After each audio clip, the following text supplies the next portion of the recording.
నమస్తే, నేను మీ ఈశ్వర్. ఈ6 న్యూస్కి స్వాగతం. వార్తల్లోని ముఖ్యాంశాలు.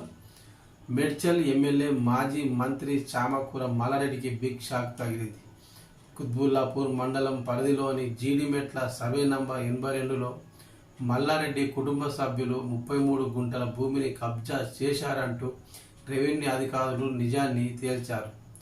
సుచిత్రలోని సర్వే నంబర్ 82లో వివాదాస్పద భూమిపై హైకోర్టు ఆదేశాలు ఉన్నప్పటికీ మల్లారెడ్డి ఆయన కుటుంబ సభ్యులు భూ కబ్జాకు పాల్పడినట్లుగా సర్వే అధికారులు రెవెన్యూ అధికారులు పేర్కొన్నారు. అయితే అదే నివేదికను వారు హైకోర్టుకు పోలీసుల ద్వారా అందజేశారు. ఈ క్రమంలో రాష్ట్ర హైకోర్టు కీలక వ్యాఖ్యలు చేసింది. కబ్జాకు గురి అయిన ప్రభుత్వ భూమికి వెంటనే రక్షణ కల్పించాలని ధర్మాసనం సూచించింది. ఈ మొత్తం పరిణామంతో కేసులో మాజీ మంత్రి మల్లారెడ్డి అరెస్టు తప్పదా అనే చర్చ రాష్ట్ర వ్యాప్తంగా చర్చనీయాంశమైంది.